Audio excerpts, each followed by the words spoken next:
नमस्कार, फाइटर समाचार में आपका स्वागत है। पेश आज 15 जनवरी शाम 7 बजे राजस्थान की खास खबरें।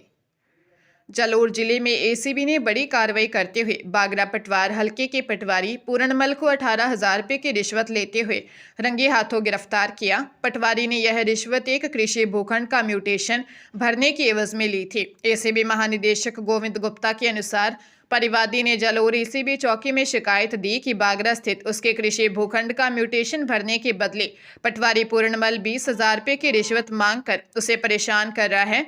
शिकायत के सत्यापन के बाद जोधपुर रेंज के उप महानिरीक्षक भुवन भूषण यादव के सुपरविजन में जालोर एसीबी के एएसपी मांगीलाल राठौर के नेतृत्व में गठित टीम ने जाल बिछाया और जैसे आरोपी पटवारी पूर्णमल ने परिवादी से 18,000 रुपये की राशि स्वीकार की, एसीबी की टीम ने उसे तत्काल दबोच लिया। आरोपी से पूछताछ जारी है। उदयपुर में साइबर ठगी का हैरान करने वाला मामला सामने आया, जहां डिजिटल अरेस्ट के जाल में फंसकर रिटायर्ड बुजुर्ग दंपति ने जीवन भर की जमा पूंजी गंवा दी। ठगों ने मनोवैज्ञानिक दबाव बनाकर दंपति को 15 दिनों तक डिजिटल अरेस्ट रखा और 71 लाख रुपए ऐंठ लिए। ठगों ने 65 वर्षीय रिटायर्ड शिक्षिका शशि जैन और उनके पति सौभागमल को डराया कि उनके नाम से कोई अवैध पार्सल पकड़ा गया है और उनके बैंक खातों का उपयोग मनी लॉन्ड्रिंग में हुआ है। ठगों ने वीडियो कॉल के जरिए दंपति को 24 घंटे अपनी निगरानी में रखा। उन्हें सख्त हिदायत दी गई कि वे किसी से बात न करें और कैमरा ऑन रखें, वरना उन्हें तुरंत गिरफ्तार कर लिया जाएगा। डर के मारे दंपति ने ठगों की बताई अनुसार अलग अलग किश्तों में कुल 71 लाख रुपए उनके खातों में ट्रांसफर कर दिए। साइबर थाना पुलिस मामले की गहनता से जांच कर रही है। हाईकोर्ट की जयपुर खंडपीठ ने आरटीई के अंतर्गत प्री प्राइमरी कक्षाओं में प्रवेश के साथ दाखिला लेने वाले इन विद्यार्थियों की फीस के पुनर्भुगतान की जिम्मेदारी राज्य सरकार पर डालने की एकल पीठ के आदेश पर दखल नहीं किया। इससे अब राज्य सरकार को आरटीई के अंतर्गत प्री प्राइमरी कक्षाओं में प्रवेश लेने वाले विद्यार्थियों की फीस का भी पुनर्भुगतान करना होगा। खंडपीठ ने अन्य अपीलों के साथ ही मामले में संबंधित राज्य सरकार की अपीलों को भी खारिज कर दिया। कार्यवाहक मुख्य न्यायाधीश संजीव प्रकाश शर्मा व न्यायाधीश बलजिंदर सिंह संधू की खंडपीठ ने यह फैसला सुनाया। हाईकोर्ट की एकल पीठ ने जुलाई 2023 में निजी स्कूलों में आरटीई के अंतर्गत नर्सरी व कक्षा प्रथम दोनों स्तर पर प्रवेश देने और सरकार से फीस का भुगतान करने को कहा था। भाजपा से इस्तीफा देकर कांग्रेस का दामन थामने वाले पूर्व मंत्री महेंद्रजीत सिंह मालवीय के ठिकानों पर एसीबी की छापेमारी के बाद सियासत गर्मा गई है। मालवीय ने सरकार को चुनौती देते हुए कहा है कि प्रशासन सार्वजनिक करे कि उनके ठिकानों से क्या बरामद हुआ है। एसीबी की टीम ने मालवीय से जुड़े 2 पेट्रोल पंपों और उनके बेटे के क्रशर प्लांट सहित 3 ठिकानों पर सर्च ऑपरेशन चलाया था।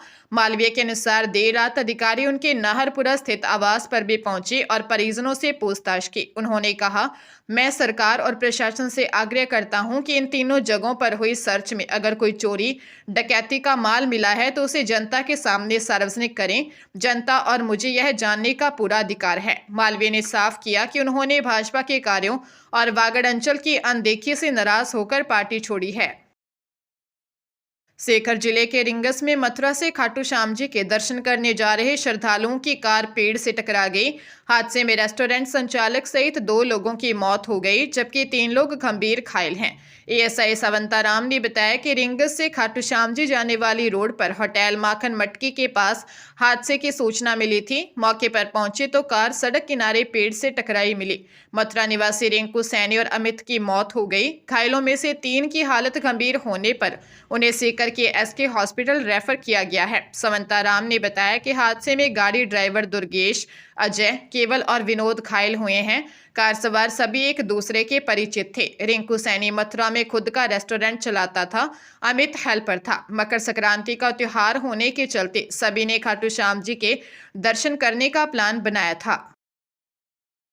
प्रदेश के पूर्व डिप्टी सीएम सचिन पायलट ने जोधपुर एयरपोर्ट पर मीडिया से बातचीत की। इस दौरान पायलट से केंद्रीय मंत्री गजेंद्र सिंह शेखावत के उस बयान पर सवाल पूछा गया कि कांग्रेस को राम से क्या तकलीफ है, तो उन्होंने मुस्कुराते हुए कहा, शायद उन्होंने मेरे भाषण नहीं सुने हैं। मैं तो अपनी बात शुरू करने और खत्म करने के दौरान सबसे ज्यादा राम राम सा और जय राम जी बोलता हूं। पायलट ने बाड़मेर में चल रहे सीमा विवाद पर कहा कि जिला तहसील सीमाओं में बदलाव बिना किसी जन संवाद या जनप्रतिनिधियों की सलाह के किया जा रहा है।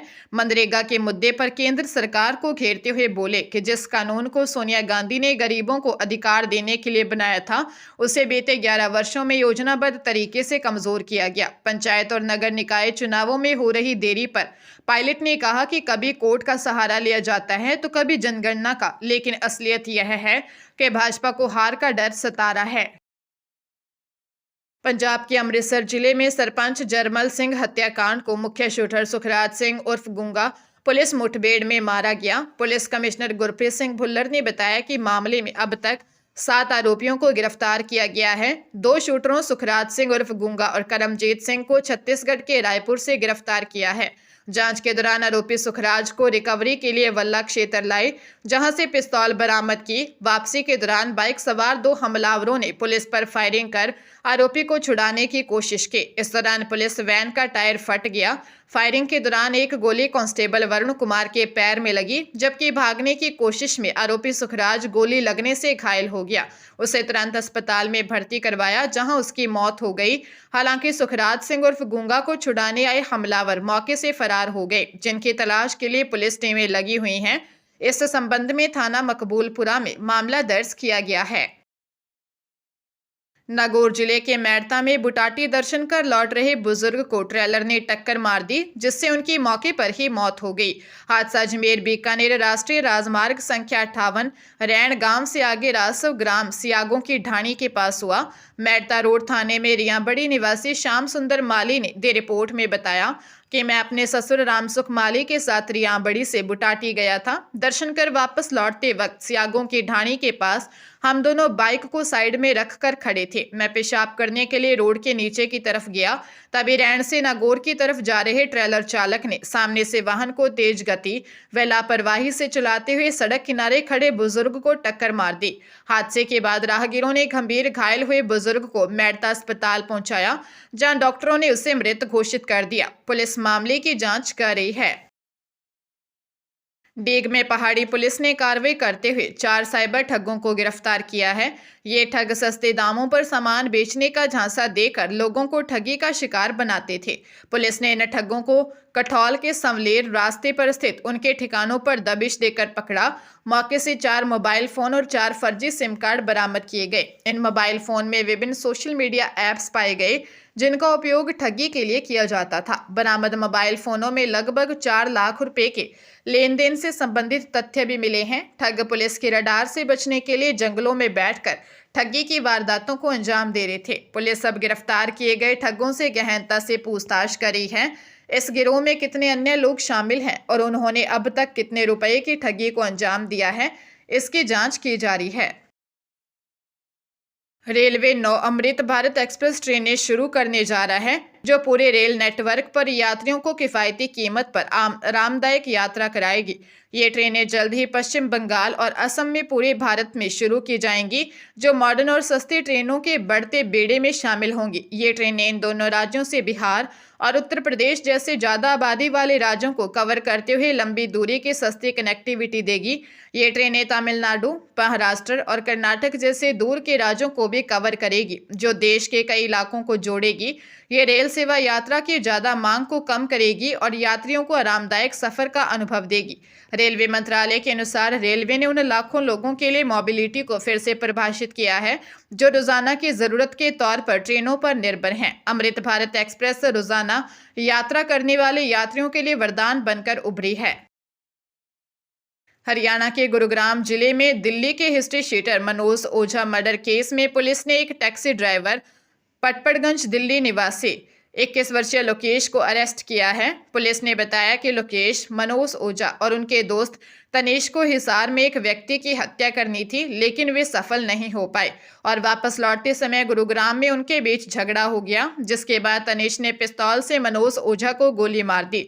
इन्होंने हत्या करने की वारदात को अंजाम देने के लिए रैकी भी की, परंतु ये हत्या की वारदात को अंजाम देने में सफल नहीं हो पाए। हिसार से दिल्ली लौटते समय मानेसर के पास मृतक मनोज ओझा के साथ इसके साथी तनीश व लोकेश से कहासुनी हो गई थी, जिसके चलते साथी तनीश ने खिड़की टोल प्लाजा के पास मृतक मनोज ओझा को गोली मारकर उसकी हत्या कर दी और फरार हो गए थे।